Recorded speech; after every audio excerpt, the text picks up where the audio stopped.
Have you ever wondered why the Japanese yen has been weakening significantly against the US dollar, breaking through the 160 yen per dollar level and reaching 161.5? Or why the 10-year US Treasury yield has spiked, rising about 8 basis points in a short period? The financial world is full of intricate connections, and today we're about to dive into one of them. The movements of the yen and the US Treasury yields appear correlated, with the yen's weakening potentially triggering selling in the Treasury market. It seems that Japanese financial institutions might be selling treasuries to shift into higher yielding, albeit riskier assets like junk corporate debt due to negative carry costs. But what has the Bank of Japan been doing amidst this? Despite attempts to prop up the yen by intervening in currency markets, the results have been ineffective long-term. Concerns about systemic risks are now surfacing if the yen continues to weaken, potentially reaching 200 yen per dollar or beyond.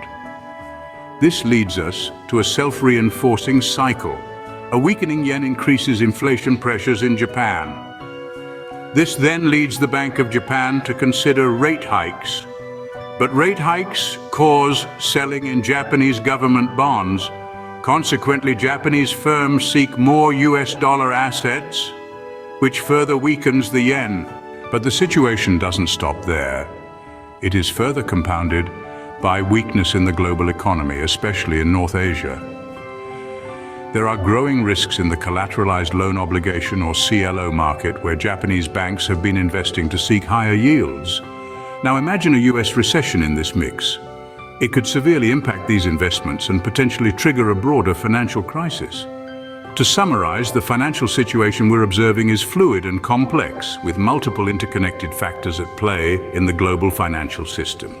The weakening yen, the spike in the US Treasury yields, the systemic risks, and the potential impact of a US recession.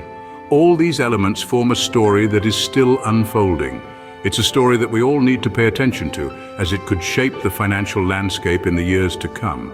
So keep an eye on the yen, the US Treasury yields, and the global economy, because understanding these intricate connections could make all the difference in navigating the world of finance.